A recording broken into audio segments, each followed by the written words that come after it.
तुमचा प्रॉब्लेम कमी bank balance नाही तर फायनान्शियल इनडिसिप्लिन आहे. साधारणपणे आपलं एकाच बँकेत अकाउंट असतं ज्यातून आपले सगळे व्यवहार होत असतात.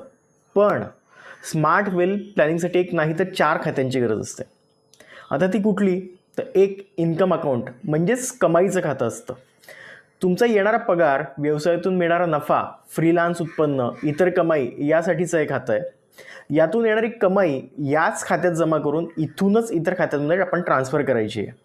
दुसरं असतं सेव्हिंग अकाउंट अर्थात बचत खातं, जे भविष्यातल्या मोठ्या खर्चाची तरतूद करेल. शिवाय इमर्जन्सी फंड जो अगदी तातडीच्या वेळी तुम्हाला आवश्यक असतो.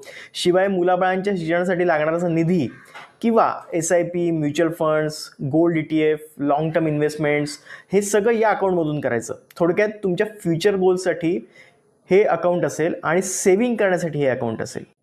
तिसरं खातं म्हणजे आउट गोईंग अकाउंट असेल. हे बिल EMI भरण्यासाठी हे खातं असेल मुख्यतः. म्हणजे जे नियमित मंथली एक्सपेन्सेस आहेत ते यातून करायचे. जसे की तुमचं घर, कारचा EMI असेल, वीज, पाणी, phone bills, insurance premium.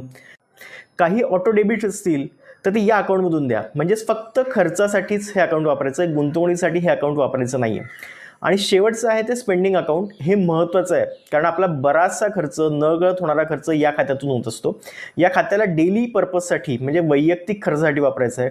Transport, petrol, daily किरकोळ expenses, food, shopping, mobile recharge वगैरे हे सगळं यातून खर्च करायचं आहे. म्हणजे यातून आपल्या महिन्याचा किती खर्च होतोय हे आपल्याला कळून येईल आणि आपल्या त्या खर्चावर कंट्रोल यायचं. म्हणजेच हे अकाउंट डेली खर्चासाठी आहे, बाकी पैशाला तुम्ही कामाला लावा.